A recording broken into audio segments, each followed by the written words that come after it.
राधे राधे। आज मैं आप सभी को रमा एकादशी की कथा सुनाने जा रही हूँ। तो चलिए शुरू करते हैं। युधिष्ठिर ने पूछा, जनार्दन, मुझ पर आपका स्नेह है, अतः कृपा करके बताइए कि कार्तिक के कृष्ण पक्ष में कौन सी एकादशी होती है। भगवान श्री कृष्ण बोले, राजन, कार्तिक गुजरात महाराष्ट्र के अनुसार आश्विन के कृष्ण पक्ष में रमा नाम की विख्यात और परम कल्याणमयी एकादशी होती है। यह परम उत्तम है और बड़े बड़े पापों को हरने वाली है। पूर्व काल में मुचुकुंद नाम से विख्यात एक राजा हो चुके हैं, जो भगवान श्री विष्णु के भक्त और सत्य प्रतिज्ञ थे। अपने राज्य पर निष्कंटक शासन करने वाले उन राजा के यहाँ नदियों में श्रेष्ठ चंद्रभागा कन्या के रूप में उत्पन्न हुई। राजा ने चंद्रसेन कुमार शोभन के साथ उसका विवाह किया। एक बार शोभन दशमी के दिन अपने ससुर के घर आई और उसी दिन समूचे नगर में पूर्व व्रत ढिंडोरा पिटवाया गया कि एकादशी के दिन कोई भी भोजन न करे। इसे सुनकर शोभन ने अपनी प्यारी पत्नी चंद्रभागा से कहा, प्रिय, अब मुझे इस समय क्या करना चाहिए, इसकी शिक्षा दो। चंद्रभागा बोली, प्रभु, मेरे पिता के घर पर एकादशी के दिन मनुष्य तो क्या, कोई पालतू पशु आदि भी भोजन नहीं करते। प्राणनाथ, यदि आप भोजन करेंगे तो आपकी बड़ी निंदा होगी। इस प्रकार मन में विचार करके अपने चित्त को दृढ़ कीजिए।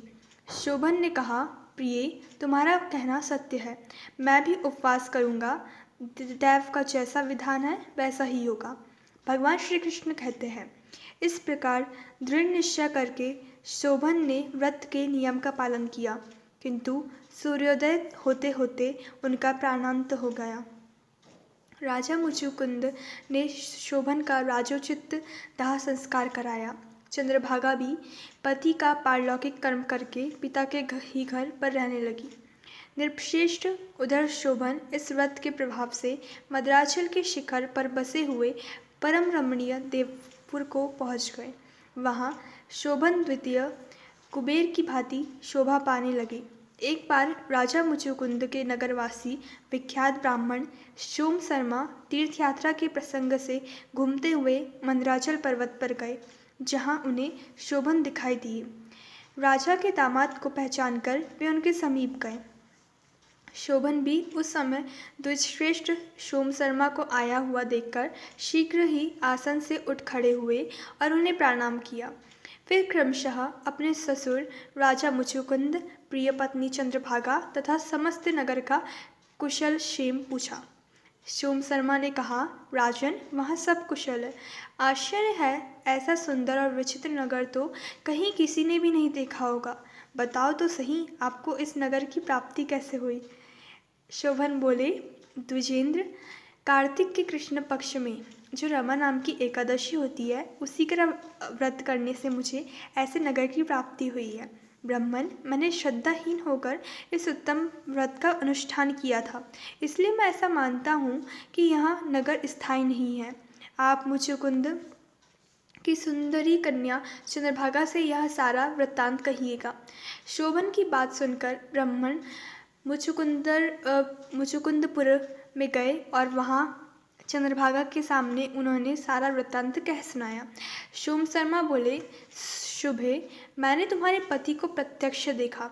इंद्रपुरी के समान उनके दूरदर्श नगर भी अवलोकन किया, किंतु वहाँ नगर अस्थिर है, तुम उसको स्थिर बनाओ। चंद्रभागा ने कहा, ब्रह्मर्षि, मेरे मन में पति के दर्शन की लालसा लगी हुई है। आप मुझे वहाँ ले चलिए, मैं अपने व्रत के पुण्य से उस नगर को स्थिर बनाऊंगी। भगवान श्री कृष्ण कहते हैं। राजन, चंद्रभागा की बात सुनकर सोम शर्मा उसे साथ ले मंदराचल पर्वत के निकट वामदेव मुनि के आश्रम पर गए। वहाँ ऋषि के मंत्र की शक्ति तथा एकादशी सेवन के प्रभाव से चंद्रभागा का शरीर दिव्य हो गया तथा उसने दिव्य गति प्राप्त कर ली। इसके बाद वहाँ पति के समीप गई।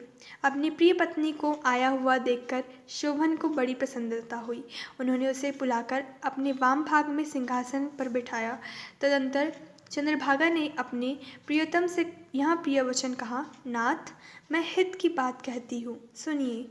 जब मैं 8 वर्ष की थी उससे अधिक उम्र की हो गई थी, तब से लेकर आज तक मेरे द्वारा किए हुए एकादशी व्रत से जो पुण्य संचित हुआ है, उसके प्रभाव से यह नगर कल्प के अंत तक स्थिर रहेगा तथा सब प्रकार के मनोवांछित वैभव से समृद्धशाली रहेगा। नृपश्रेष्ठ, इस प्रकार रमा व्रत के प्रभाव से चंद्रभागा दिव्य भोग, दिव्य रूप और दिव्य आभरणों से विभूषित हो अपने पति के साथ मंद्राचल के शिखर पर विहार करती है। राजन, मैंने तुम्हारे समक्ष रमा नामक एकादशी का वर्णन किया है। यह चिंतामणि तथा कामधेनु के समान सब मनोरथों को पूर्ण करने वाली है। धन्यवाद।